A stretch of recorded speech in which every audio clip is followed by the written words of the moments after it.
Baik, kita mulai saja, Bapak Ibu. Bismillahirrahmanirrahim. Assalamualaikum warahmatullahi wabarakatuh. Waalaikumsalam Waalaikumsalam warahmatullahi warahmatullahi wabarakatuh. wabarakatuh. Saya ulangi, Bapak Ibu ya, masih kurang semangat. Assalamualaikum warahmatullahi wabarakatuh, Bapak Ibu. Waalaikumsalam warahmatullahi Wabarakatuh. wabarakatuh. Dan selamat siang, Bapak Ibu ya, yang beragama non-Muslim. Baik, Bapak Ibu, kita selalu mengucapkan syukur Alhamdulillah kehadirat Allah Subhanahu wa Ta'ala yang telah memberikan kita begitu banyak kenikmatan Bapak Ibu ya, terutama nikmat kesehatan, nikmat kesempatan, dan nikmat kekuatan Bapak Ibu. Sehingga kita masih bisa bertemu di tempat ini. Baik Bapak Ibu, saya akan menjelaskan atau memberikan pengarahan ya, bagaimana pelaksanaan dari micro teaching kita. Jadi dalam micro teaching itu Bapak Ibu, kita akan menampilkan keterampilan dasar mengajar sebagai seorang dosen, Bapak Ibu ya.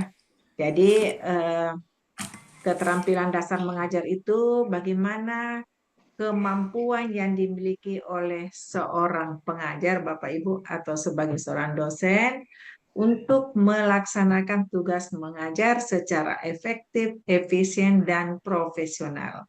Nah, itulah yang Bapak Ibu akan tampilkan nantinya pada hari Senin, Bapak Ibu.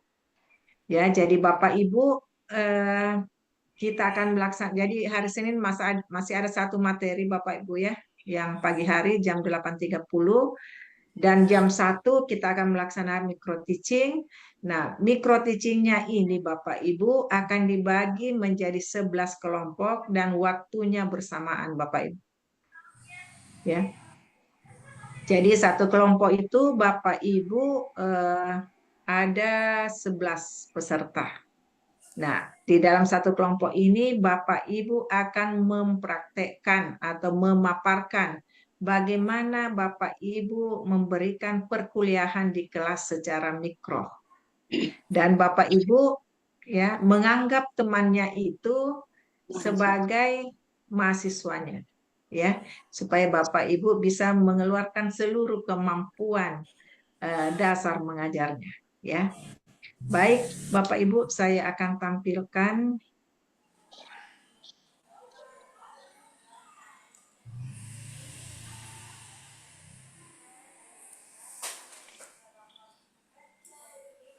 bagaimana Bapak Ibu, sudah bisa kelihatan? Ya, bisa, Bu. Ya, terlihat Bu. Sudah ada Sudah. pelaksanaan itu Ya. terlihat. Alhamdulillah. Baik, Bapak Ibu, kita mulai saja. Jadi ini adalah pedoman pelaksanaan micro teaching. Nah, di dalam pelaksanaan micro teaching ini, Bapak Ibu, ada beberapa yang kita harapkan dari Bapak Ibu sebagai peserta di dalam memperagakan atau mendemonstrasikan kegiatan belajar mengajar. Nah, di sini kita harapkan Bapak Ibu sudah mampu menguasai materi pembelajaran. Bapak Ibu sudah mampu menguasai komunikasi dan psikologi pendidikan. Bapak Ibu sudah mampu menguasai artikulasi, intonasi, dan bahasa tubuh ini kalau kita secara langsung Bapak Ibu ya, dalam proses pembelajaran dan penguasaan penggunaan bahasa yang baik. Nah, itulah yang diharapkan dari Bapak Ibu di dalam mendemonstrasikan micro teaching nantinya Bapak Ibu. Nah, perlu kami sampaikan Bapak Ibu, jadi Bapak Ibu memilih ya, Bapak Ibu memilih materi yang Bapak Ibu kuasai.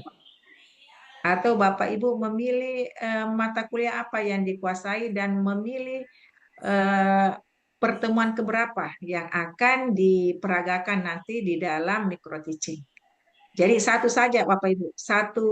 Jadi kalau Bapak Ibu mendemonstrasikan, Bapak Ibu mengambil satu pertemuan saja Bapak Ibu, karena waktunya terbatas, ya. Jadi Bapak Ibu bisa mengambil pertemuan pertama, pertemuan kedua, pertemuan ketiga, atau pertemuan yang lain Bapak Ibu.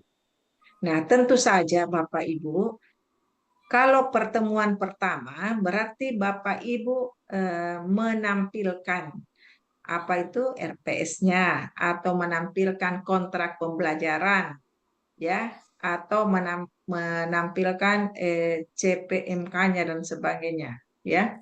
Kalau misalnya Bapak Ibu ingin mendemonstrasikan pertemuan kedua dan selanjutnya, berarti Bapak Ibu hanya mendemonstrasikan capaian pembelajarannya. Ya, baik Bapak Ibu, saya lanjutkan lagi bahwa micro teaching itu adalah suatu simulasi pelatihan pembelajaran dalam kelas kecil. Makanya ini Bapak Ibu dibagi, oh ini yang lalu ini Bapak Ibu ya. Bapak Ibu dibagi dalam 11 kelompok, ya. Sehingga dalam satu kelompok itu ada kurang lebih 11 peserta, sehingga tidak memerlukan waktu yang lama sampai selesai. Nah, Bapak Ibu sebagai peserta itu selain berperan sebagai pengajar, juga Bapak Ibu sebagai penilai atau fasilitator. Jadi nilai yang Bapak Ibu peroleh itu nilai dari hasil peserta dalam satu kelompok. Jadi misalnya kalau Bapak Ibu eh, memaparkan, mendemonstrasikan materi kuliahnya, berarti 10 orang yang peserta itu yang akan menilai Bapak Ibu. Ya. Nah, alokasi waktu yang diberikan Bapak Ibu tidak banyak, yaitu 15 menit Bapak Ibu, dan biasanya dari 15 menit itu dibagi lagi. Jadi biasanya sekitar 10 menit itu Bapak Ibu memaparkan, ya. Jadi tidak usah membuat slide terlalu banyak Bapak Ibu, karena sekitar 10 menit itu waktu diberikan untuk memaparkan materi yang Bapak Ibu tampilkan, dan selebihnya itu biasanya ada apa kesan atau evaluasi dari tim fasilitator. Selanjutnya Bapak Ibu apa saja yang dipersiapkan? Nah, di sini Bapak Ibu menyiapkan bahan presentase atau slide atau PowerPoint itu sesuai mata kuliah yang diampu Bapak Ibu supaya Bapak Ibu lebih menguasai. Nah, di sini Bapak Ibu jangan terlalu banyak slide-nya. Itu maksimal 8 slide saja atau boleh kurang. Yang penting bagaimana Bapak Ibu bisa memanfaatkan waktu kurang lebih 10 menit itu untuk memaparkan materi yang Bapak Ibu berikan. Nah, Bapak Ibu menyiapkan bahan dan penyajiannya sesuai alokasi waktu yang telah ditetapkan. Nah, bagaimana pelaksanaannya Bapak Ibu? Jadi Bapak Ibu diberi kesempatan menyajikan dan mengelola kelas pelatihan. Total waktu 15 menit Bapak Ibu di sini sudah termasuk persentase, diskusi, tanya jawab, dan lain-lain. Nah, Bapak Ibu di dalam memberikan penilaian kepada temannya yang sedang persentase itu bisa melalui Google Form yang Bapak Ibu bisa buka di room chat. Nah, di situ Bapak Ibu ada Google Form di room chat, Bapak Ibu mengisi penilaian untuk peserta yang sedang melakukan presentase. Nah, adapun kriteria penilaian Bapak Ibu seperti dengan kompetensi dasar mengajar, itu yang akan dinilai, yaitu bagaimana Bapak Ibu membuka perkuliahan atau menyampaikan CPMK dan sub CPMK. Nah, di sini membuka perkuliahan Bapak Ibu dengan kata lain, kita kalau mengajar jangan langsung masuk pada materi intinya Bapak Ibu ya. Tapi bagaimana membangun suasana sehingga mahasiswa kita siap menerima perkuliahan yang kita berikan ya. Jadi mungkin diawali dengan membaca doa atau misalnya bertanya atau misalnya mereview materi yang lalu, ya mungkin ada macam-macam kita lakukan di dalam membuka perkuliahan Bapak Ibu. Nah, setelah itu Bapak Ibu akan dinilai bagaimana menyajikan materi. Nah, saya kira dalam penyajian materi ini umumnya menguasai materi yang diberikan Bapak Ibu.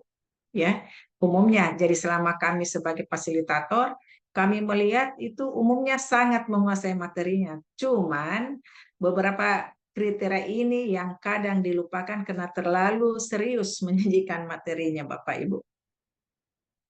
Nah, Bapak Ibu juga akan dinilai bagaimana Bapak Ibu berkemampuan memberikan contoh-contoh yang relevan dengan materi.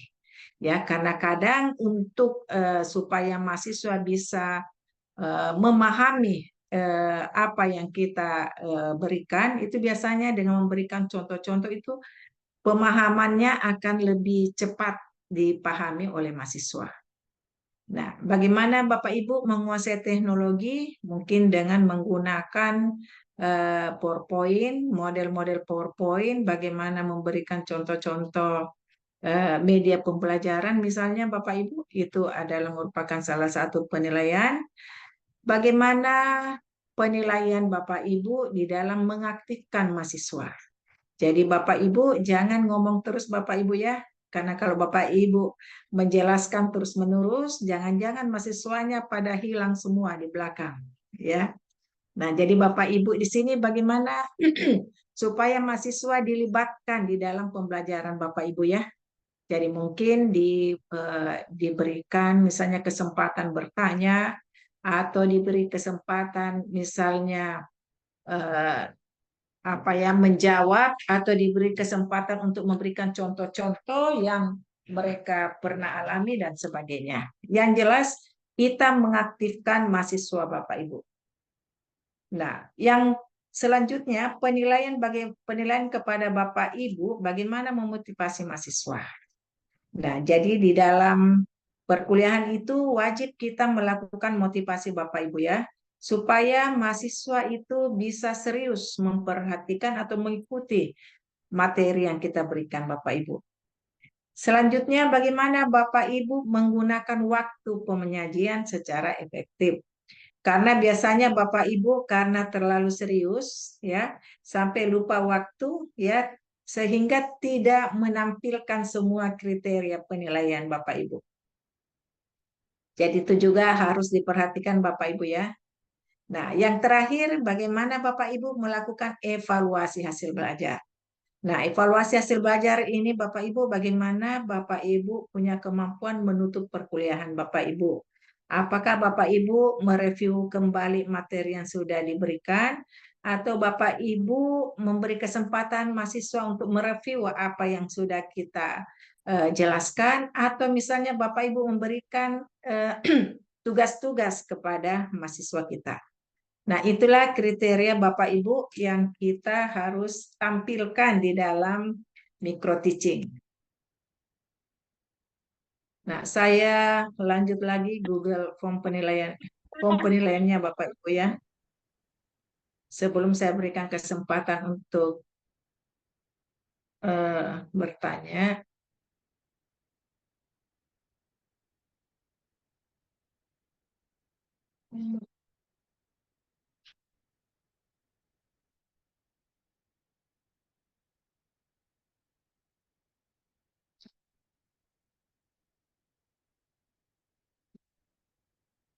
Belum kelihatan Bapak Ibu ya?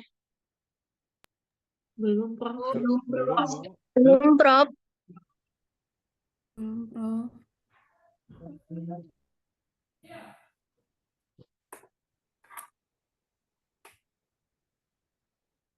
Ya, sudah terlihat, Bu.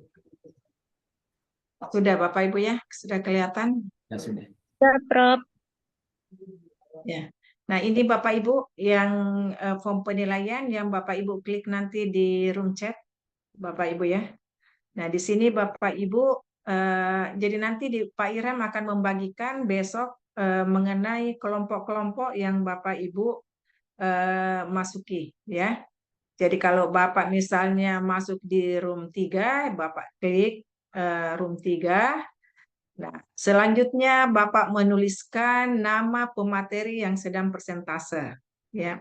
Nah, apa judul mata kuliah yang dipresentasikan dan Bapak Ibu menulis nama Bapak Ibu sendiri. Nah, kriteria penilaian Bapak Ibu cukup mengklik saja Bapak Ibu apakah kurang, cukup, baik atau sangat baik. Saya kira ini Bapak Ibu dan terakhir Mohon ada saran dan masukan dalam pelaksanaan micro teaching. Saya kira itu Bapak Ibu. Kalau ada yang mau didiskusikan, ditanyakan, silakan Bapak Ibu. Ada Pak Nur Hadi. Ya, silakan Pak Nur Hadi.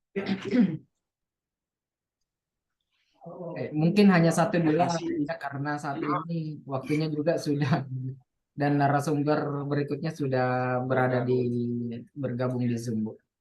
Satu aja, Bu, mungkin. Ya, silakan Pak Ya, Nur terima Hadi. Izin Prof. Mengenai penyajian materi Prof. Kebetulan saya di sastra Inggris ilmu budaya di Unhair Prof. Kami itu ditekankan untuk menggunakan bahasa Inggris semaksimal mungkin dalam kelas. Nah, bagaimana nanti micro teaching Prof? Apakah bahasa Inggris juga seperti layaknya saya mengajar dalam kelas atau pakai bahasa Indonesia Prof? Terima kasih Prof. Ya, makasih Pak Nur Hadi. Ya, saya kira bisa, boleh Pak. Mau pakai bahasa Inggris atau bahasa Indonesia. Cuma kadang bahasa Inggrisnya bagaimana supaya peserta mampu Pak ya.